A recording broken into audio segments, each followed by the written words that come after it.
So let's go ahead and go for another one. So d4, we've looked at f5, we've looked very quickly at d6.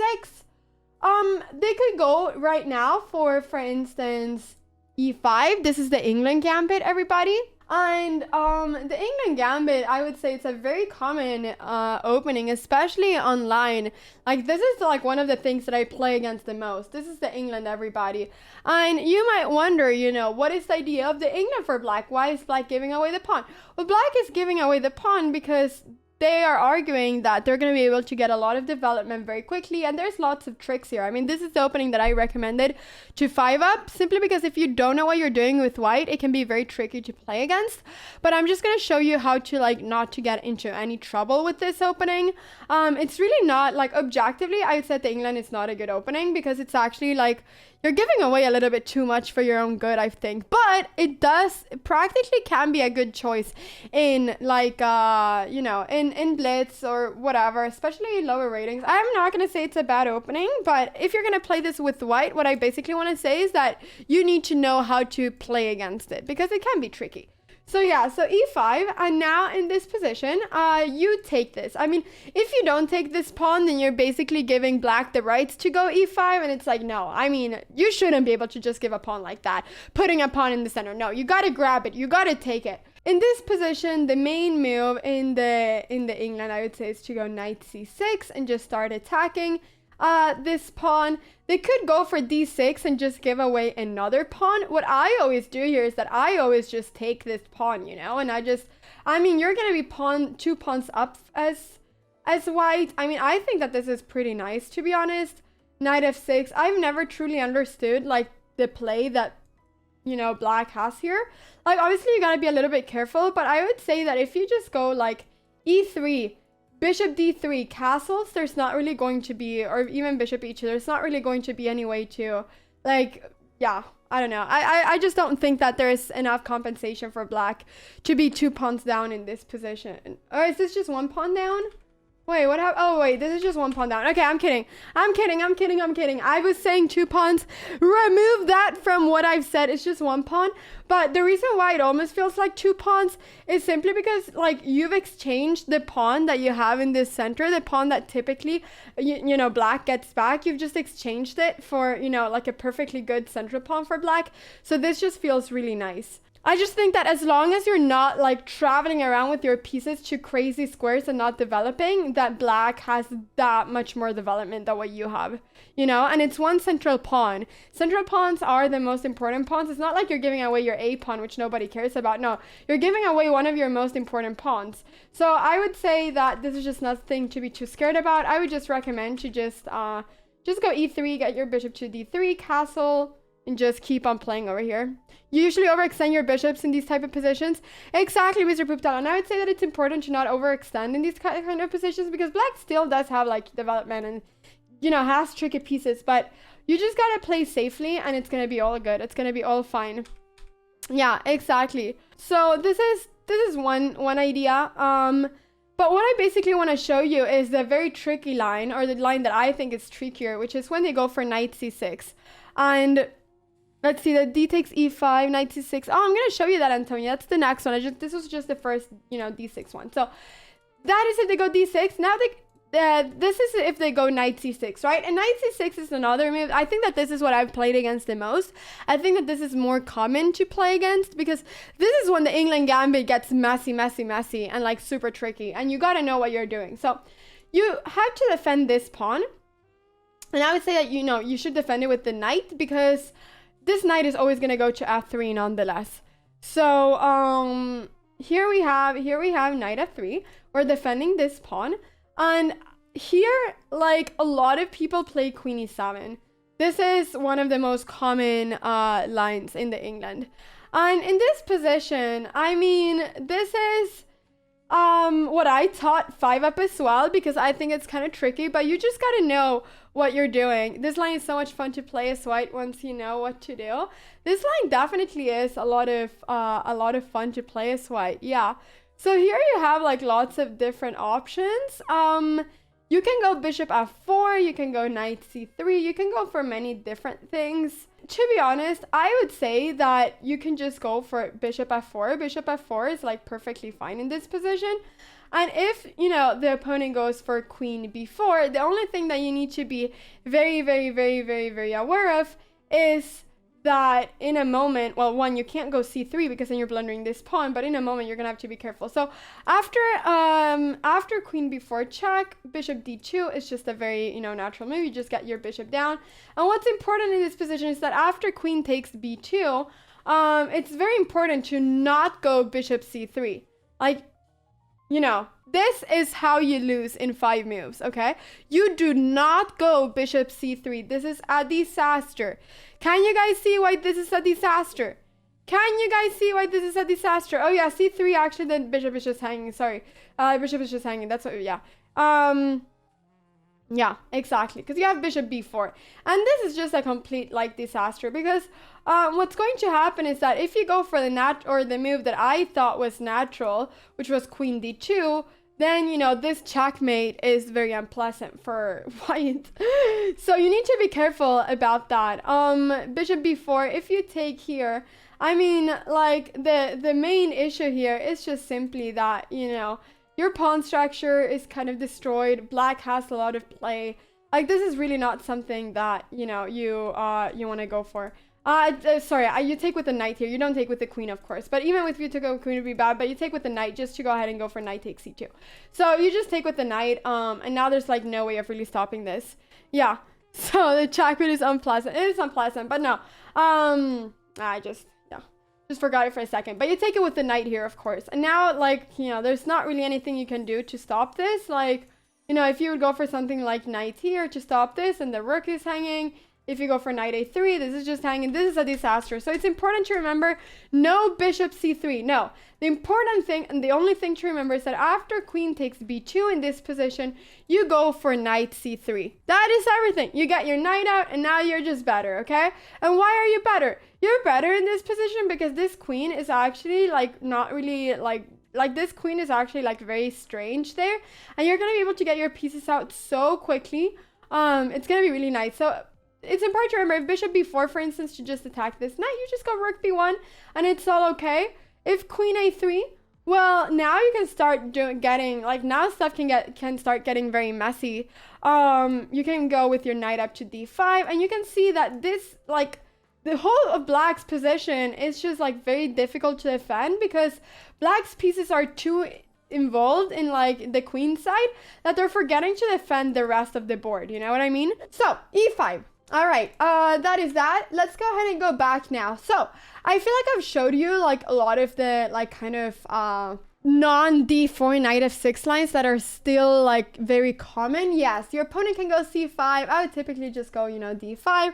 And this kind of position is going to transpose a lot of times to other types of positions that we're going to look at with d4, d5, or d4 knight f6. So I think that I'm just not going to show you this too in depth because there's just nothing really, it's just going to transpose. So what we're going to do now, everybody, is that we are going to go ahead and move on to d4 knight f6, okay? d4 knight f6 is going to be the next line that I'm going to show you, and I'm going to end up with the queen's gambit, which is with d4 d5. But I'm going to start with d4 knight f6. This is now, there's so much theory here. Like, this could be so many different openings. So, in fact, we actually could maybe start with the Budapest Gambit because it's, you know, a gambit that's actually, like, very common, to be honest. And then the Budapest is when after d4, knight f6 and c4, which is the move that I'm going to be recommending against everything after knight f6. Like, there's not a single opening after knight f, or, you know, there's not a single, like, thing after knight f6 where I don't go c4. I always go c4 after knight f6. Always. So here we go. So c4. And the Budapest Gambit is when black goes for e5 in this position. All right. And the idea of the Budapest is just to kind of break the center, break this d4 pawn, and at the same time get a lot of quickly development. So in this position, you take on e5. Like, in most gambits, when there's a gambit, you just take the pawn and then you play on from there and try to play as, you know, best and most solid way possible from there, but you typically want to take the pawn. So you take on e5, this knight's gotta move. Basically, there are several things that they could do. I mean, knight g4 is the common line when you're playing the Budapest Gambit. Now, some people go knight e4 as well, and this is not the Fakharovich defense. And this is just kind of strange, to be honest. I typically just go a3 to stop this bishop from checking and, you know, doing nasty stuff over here. And then knight c6, knight f3. And this is basically everything that I'm going to show you. d6 they typically go for. And in this position, I mean, I think that it's just perfectly fine to go queen c2, attack this knight. This is actually like pretty complicated. This is like very complicated. Knight c3, this is like extremely complicated. But so I'm not going to get more into this. This is like very crazy. This is something that you're going to have to look a little bit on like by yourself, but this is basically how you play it. If you don't want to get into this crazy queen c2 line, you could also just go for something like e3 in this position and just allow for something like this. It's very complicated, guys. It's very complicated, the Fakharovich, but oh sorry, not bishop d3, but bishop or you can first take here, I would say. First you exchange and then probably go knight here, and then you go like, you can actually just take this one. Yeah, you can just go for something simple like this. So if you don't want to get into all the other stuff, and this is just a little bit better for white after d6, right? So, but queen c2 is actually probably the move that you want to look into if you're going to be playing this a lot, and you feel like if you feel like your opponents play this against you. So anyways, that is what I wanted to show you with that. But we're gonna move on to the actual like Budapest Gambit, the classical one, which is when they go knight g4 just to attack this pawn on e5. So in this position, very important, I always go in this position for bishop f4. And why do I go for bishop f4 instead of knight f3? Well, because after knight f3, there's actually this line of bishop c5 where the only way of really protecting on f2 is to go e3, and now this bishop is going to be stuck forever. So an important point in the Budapest to know is that you typically want to go with this bishop first, because then if they go bishop c5, then you can go e3, and then this knight is going to be able to go here, and this bishop is going to be a lot more active on f4 than what it's going to be on d2. So you want to get this bishop out first. So in this position, after bishop f4, the main line is just to go for bishop b4 check. This is, you know, the standard good old Budapest Gambit, all right? The very standard good old one of those. And in this position, what I typically do is that I go knight d2. And why do I go knight d2 instead of knight c3? Typically, you want to go knight c3 with this pawn structure because you want to, you know, get a knight up over here. But I just don't want to get a bad pawn structure. And here, bishop takes c3, pawn takes c3 is just, you know, a very easy way of playing for black. And now you're just going to get this messed up pawn structure. So I don't want to give black the option of that. I want to go bishop d2 so that, you know, black doesn't win anything from exchanging here. Like now black is not going to get anything. The only thing that I'm going to get is development. So that is why I prefer going knight d2. And that's the move that I recommend. So knight d2. And now black doesn't want to do this because, you know, then like I said, you're just going to be getting some extra tempo and stuff. So typically in this position, black goes for queen e7. Typically actually black starts with knight c6 and then goes for queen e7. So knight c6, and now you know, knight f3 is just a move that is normal just to defend this pawn. Now you have two pieces defending this pawn, all right, two pieces attacking. The only way that black can proceed into attacking this pawn is by going queen e7. If black would do anything random like castling over here, then you just go h3, and this knight is an absolute catastrophical knight because this knight cannot really go anywhere or to any productive place. It can only go to knight like to h6. And now look at this knight. It's actually a horrible knight. I would even go g4 just to stop the knight from ever being able to be productive again.